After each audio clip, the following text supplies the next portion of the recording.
Assalamualaikum warahmatullahi wabarakatuh, keluarga Qurani. Waduh, sebentar lagi Ramadan. Jangan lupa ditunggu ada satu channel yang pastinya bermanfaat untuk keluarga kita. Karena di dalamnya ada kultum,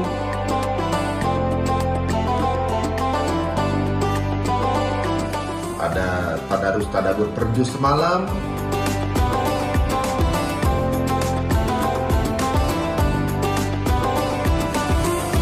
udah gitu ada juga podcast Islami.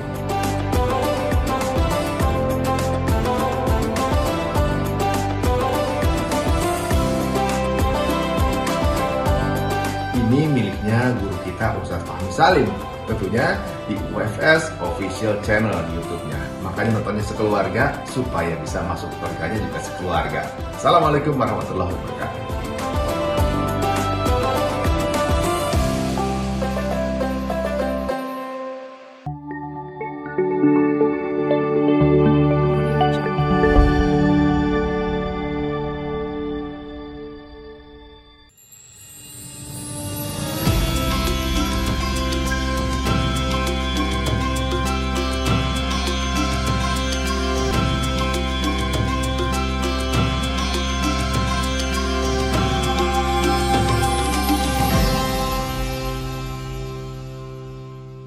Assalamualaikum warahmatullahi wabarakatuh.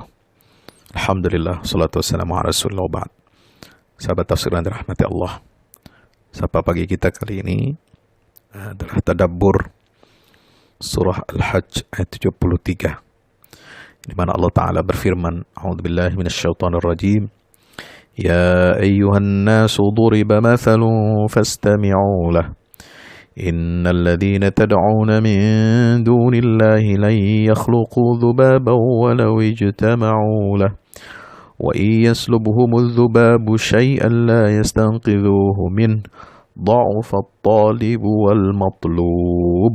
Hai manusia, telah dibuat perumpamaan, maka dengarkanlah perumpamaan itu. Sungguhnya segala yang kamu seru, yang kamu sembah selain Allah sekali-kali tidak dapat menciptakan seekor lalat pun, ya, walaupun mereka bersatu menciptakannya. Dan jika lalat itu merampas sesuatu dari mereka, tiadalah mereka dapat merebutnya kembali dari lalat itu. Amat lemahlah orang-orang yang menyembah, dan amat lemah pula lah yang disembah itu. Sahabat sekalian dirahmati Allah, saya selalu termenung saat membaca surat Al-Hajj ini, terutama di bulan Ramadan ketika Al-Quran turun ke dunia. Ada satu ayat yang menggelitik tentang lalat di akhir surat Al-Hajj ini yang tadi kita baca. Agak lama saya merenung, dan inilah salah satu hikmah dari tadabbur ayat tersebut. Firman Allah yang berisi perumpamaan bagi manusia dan tandingan-tandingan Allah di atas ada dalam rangkaian ayat-ayat yang terakhir dalam surat Al-Hajj ini. Ia menjelaskan keburukan perbuatan kriminal akidah. Apa perbuatan kriminal akidah itu? Yaitu perbuatan syirik kepada Allah. Syirik kepada Allah, menduakan Allah, bertentangan dengan segala tanda kekuasaan dan kebesarannya yang tegas menyatakan keesaannya. Tiada serikat bagi apapun selain Allah dalam penciptaannya, penghambaan kepadanya, ya, dalam perintah dan larangannya, serta pengaturannya di seluruh alam semesta ini. Tidak ada satupun wahyu dari langit dan ilmu pengetahuan ciptaan manusia yang dapat membenarkan tindakan kemusyrikan. Ancaman siksa yang tiada ampun kepada para pelaku kemusyrikan adalah siksa neraka yang kekal lagi abadi sebagai tempat kembali yang paling buruk. Sahabat yang dirahmati Allah, Allah membuat perumpamaan yang sangat mudah dicerna akal manusia tentang lemahnya manusia dan semua sesembahan yang dijadikan tandingan untuk Allah. Disebutkan bahwa mereka yang menyembah dan yang disembah selain Allah itu tidak dapat menciptakan seekor lalat meskipun mereka bersatu padu dan berusaha menciptakannya. Pun jika lalat itu merampas sesuatu dari mereka, maka tiadalah mereka mampu merebutnya kembali dari lalat tersebut. Lalat adalah jenis serangga yang kecil.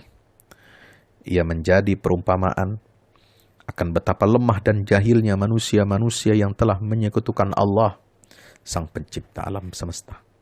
Tidak perlu Allah membuat perumpamaan dengan suatu makhluk yang besar. Cukup dengan lalat yang kecil untuk menampakkan kejahilan dan kehinaan para pelaku syirik. Subhanallah. Itulah perlambang kedikdayaan tauhid dan penghinaan terhadap kemusyrikan. Surat Al-Hajj ini, sahabat sekalian dirahmati Allah, diakhiri dengan 2 buah seruan. Yang pertama, perintah kepada orang-orang beriman agar tetap komitmen dan tulus ikhlas menjaga semangat penghambaan hanya kepada Allah. Ya ayuhan nasu ubudu rabbakum. Ya ayuhan nasu taqullah. Ya ayuhan nasu ubudu rabbakum. Waf'alul khaira la'allakum tuflihun. Ya, perintah kepada orang beriman agar tetap komitmen dan ikhlas menjaga semangat penghambaan hanya kepada Allah, serta semangat berbuat baik dan menebarkan kebaikan kepada alam sekitar. Yang kedua, perintah untuk berjihad di jalan Allah guna memelihara agama Allah yang telah diwahyukan kepada Nabi Muhammad SAW ini. Tanpa komitmen bertauhid, komitmen beribadah, dan komitmen berjihad di jalannya, maka peradaban Islam tidak akan pernah tegak di muka bumi ini. Maka itu, ya, 3 pilar iman, Islam, dan ihsan, atau istilah lainnya tauhid, ya, ibadah dan jihad. Ya, karena ihsan itu adalah bagian dari jihadun nafsi, ya, melawan hawa nafsu. Itulah merupakan instrumen perangkat ihsan yang paling kokoh untuk menciptakan karakter kebaikan dalam jiwa manusia. Tauhid, ibadah, dan jihad atau iman, Islam, dan ihsan adalah sumbu dan poros peradaban Islam yang sejak dahulu ditanamkan oleh Nabi Ibrahim alaihissalam. Ketiga pokok ajaran Ibrahim inilah yang terus-menerus diwariskan dari beliau sampai Rasulullah Muhammad dan seluruh umat Islam. Ketiga hal itulah yang menjamin keaslian Islam sebagai agama wahyu yang universal dan satu-satunya yang ada di dunia ini. Salah satu bentuk keasliannya adalah nama bagi agama wahyu itu sendiri, yaitu Islam. Huwa jtabakum, huwa sammakumul muslimina min qablu wa fi hadha. Ya. Wa ma ja'ala 'alaikum fid dini min haraj. Ya, subhanallah. Salah satu bentuk keasliannya adalah nama bagi agama wahyu ini adalah Islam. Inna dina indallahil Islam. Pengikut-pengikutnya adalah disebut sebagai muslimin. Huwa sammakumul muslimina min qablu wa fi hadha. Tidak mengikuti tradisi umat dan ajaran selain Islam yang menisbatkan dirinya kepada nama tempat, nama suku atau etnis, nama nabi dan sebagainya. Nabi Ibrahim telah mewariskan kepada Rasul Muhammad SAW dan umatnya 2 jenis ibadah yang agung dalam Islam, yaitu haji dan kurban. Ibadah haji dan kurban, ya, itu semua ada di dalam surah Al-Hajj ini. Ya, yang berintikan apa? Ajaran tauhid. Haji melambangkan ketauhidan universal yang diterima oleh berbagai jenis suku bangsa manusia. Semua rangkaian manasik haji dan tempat peribadatannya, yaitu Masyairul Haram, juga melambangkan kesucian tauhid, pembebasan diri dari kemusyrikan, kepasrahan total kepada kehendak ilahi, kesederhanaan dan persamaan derajat manusia di hadapan Allah, perlawanan jiwa kepada godaan dan bisikan setan yang terkutuk.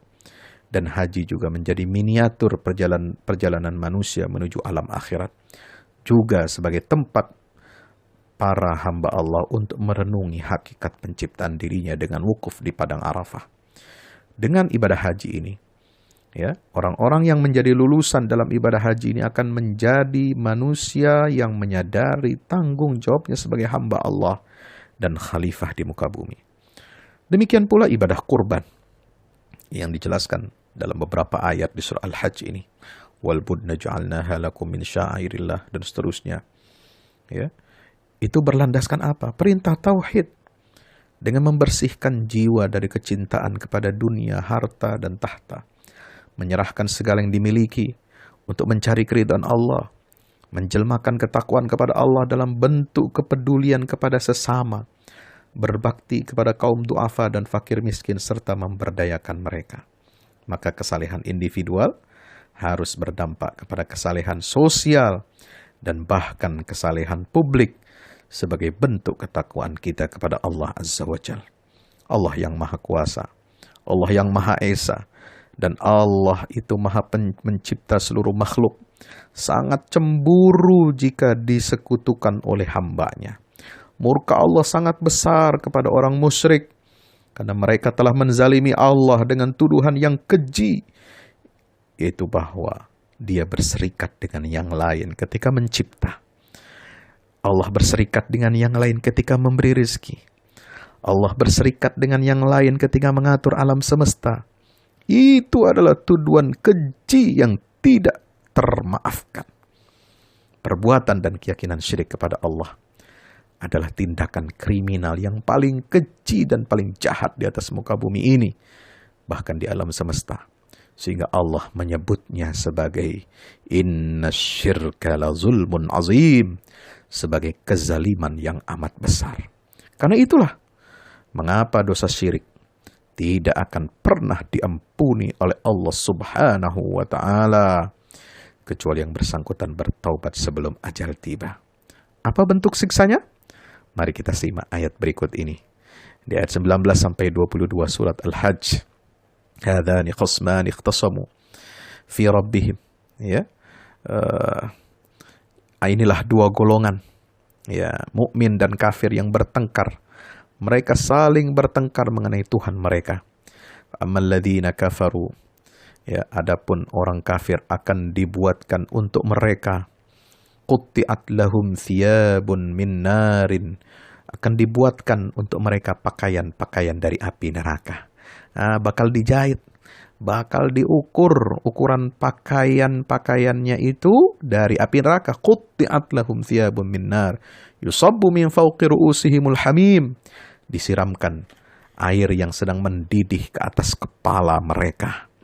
Yusharu bihi ma fi qulubihim wal julud, dengan air itu dihancur luluhkanlah segala apa yang ada dalam perut mereka dan juga kulit mereka. Ya, walahum maqami'u min hadid, dan untuk mereka cambuk-cambuk dari besi. Ya, kullama aradu ay yakhruju minan nar udkhilu fiha.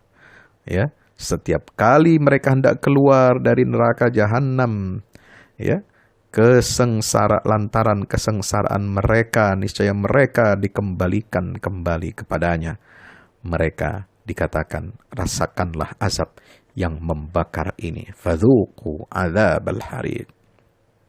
Itulah balasan atas perbuatan kriminal nomor wahid, yaitu apa? Dimasukkan ke dalam neraka jahanam.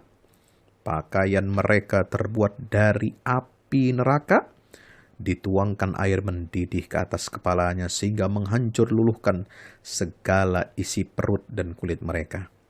Selain itu, mereka juga dicambuk dengan cambuk-cambuk yang terbuat dari besi. Sungguh, siksa yang sangat-sangat mengerikan, saudara. Semoga kita semua dapat menjauhkan diri dan keluarga kita dari perbuatan dan keyakinan syirik kepada Allah Subhanahu wa Ta'ala. Demikian, wallahu a'lam bishawab. Assalamualaikum warahmatullahi wabarakatuh.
Assalamualaikum warahmatullahi wabarakatuh. Bapak Ibu para pemirsa, saya Ustadz Fadlan mengajak Bapak Ibu kita semua, ayo kita membuat investasi masa depan bersama Al-Fahmi Institute. Gedung ini sedang dibangun, membutuhkan segala dukungan dari kita semua. Maka itu saya mengajak Bapak Ibu semua, hari-hari dengan kebaikan, hari-hari dengan berinfak, hari-hari dengan bersedekah, hari-hari dengan berwakaf. Dan sangat tepat Bapak Ibu memilih wakaf bersama Al-Fahmi Institute untuk generasi Quran akan datang. Rekeningnya ada di BCA, Muamalat, dan BSM. Ada di bawah sini. Ayo, dengan Al-Fahmi Institute kita mencerdaskan umat dengan Al-Quran untuk Indonesia lebih baik. Wassalamualaikum warahmatullahi wabarakatuh.